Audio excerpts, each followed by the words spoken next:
पिछले व्याख्यान में हमने निर्वाचन पद्धति के दोष एवं सुधार के कुछ सुझावों पर विचार किया था, जिनमें पहला था राजनीतिक दलों को प्राप्त जन समर्थन और स्थानों के अनुपात में गंभीर अंतर होना, दूसरा था चुनाव में धन की बढ़ती हुई भूमिका और तीसरा था चुनाव में हिंसा और बाहुबल का प्रयोग। आज हम कुछ अन्य सुझावों पर विचार करेंगे, जिसमें पहला है चुनाव में अपराधी तत्वों की उम्मीदवारी और परिणामतया राजनीति का अपराधीकरण।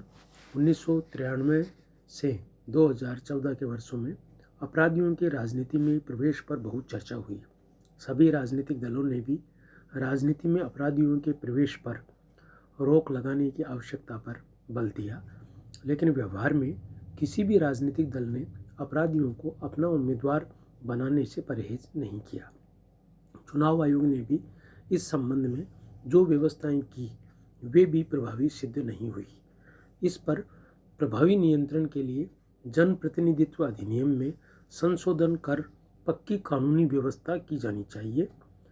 भारत के पूर्व मुख्य चुनाव आयुक्त MS गिल का सुझाव भी इस संबंध में उचित है कि जिन व्यक्तियों के खिलाफ प्रथम दृष्टया ऐसे आपराधिक मामलों में लिप्त होने का मामला है, जिनके लिए 5 वर्ष या उससे अधिक सजा हो सकती है, चुनाव लड़ने से वंचित कर दिया जाना चाहिए। राजनीतिक दलों के लिए आचार संहिता बननी चाहिए। वे यदि स्थानीय स्तर पर अपराधी प्रकृति के लोगों को दल की सदस्यता देते हैं तो आयोग की तरफ से उन्हें रोका जावे। पांचवा है इसमें निर्दलीय उम्मीदवारों की बड़ी संख्या। ये भी एक कमी है भारत की निर्वाचन व्यवस्था की, भारत की निर्वाचन पद्धति की। निर्दलीय उम्मीदवार मखौल के रूप में चुनाव लड़ते हैं या कई बार प्रमुख उम्मीदवारों से चुनाव से हटने के लिए धनराशि की मांग करते हैं। 1996 में निर्दलीयों की संख्या में कमी के लिए जमानत की धनराशि में 10 गुना वृद्धि की गई। इससे संख्या आधी हो गई। उम्मीदवारों की संख्या में और कमी लाने की आवश्यकता है। छठा है चुनाव याचिकाओं पर निर्णय में विलंब। चुनाव याचिकाओं पर बहुत समय लगता है। जब तक उन पर निर्णय होता है तब तक लोकसभा एवं विधानसभा का कार्यकाल समाप्त हो जाता है।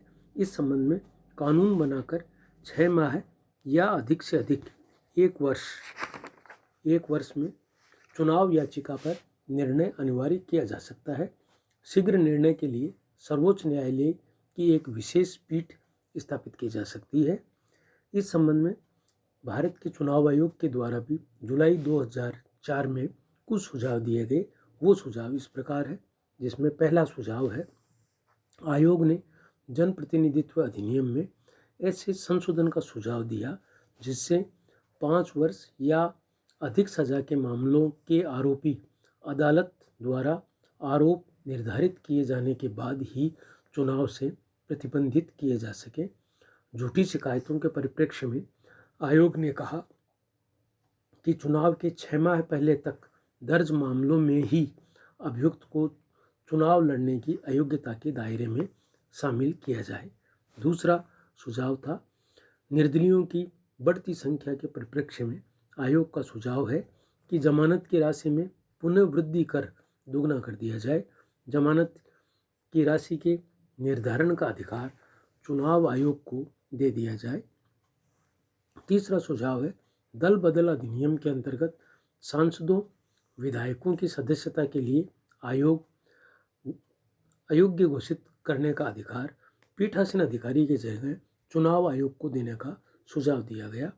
चौथा सुझाव है मतपत्र में उपर्युक्त में से कोई नहीं का प्रावधान किया जाए, जिससे मतदाता अपने निर्वाचन क्षेत्र के सभी उम्मीदवारों को अस्वीकार कर सके।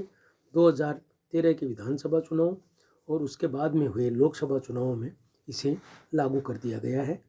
पांचवा सुझाव दिया राजनीतिक दलों के लेखों के वार्षिक प्रकाशन को अनिवार्य कर दिया जाना चाहिए। इस प्रकार आज के इस व्याख्यान में हमने अध्ययन किया भारत की निर्वाचन पद्धति के दोष और निर्वाचन पद्धति के दोषों को सुधारने के लिए कुछ सुधारों पर हमने आज के इस व्याख्यान में बातचीत की। अगला हमारा जो व्याख्यान है उसमें हम मतदान व्यवहार पर चर्चा करेंगे। धन्यवाद।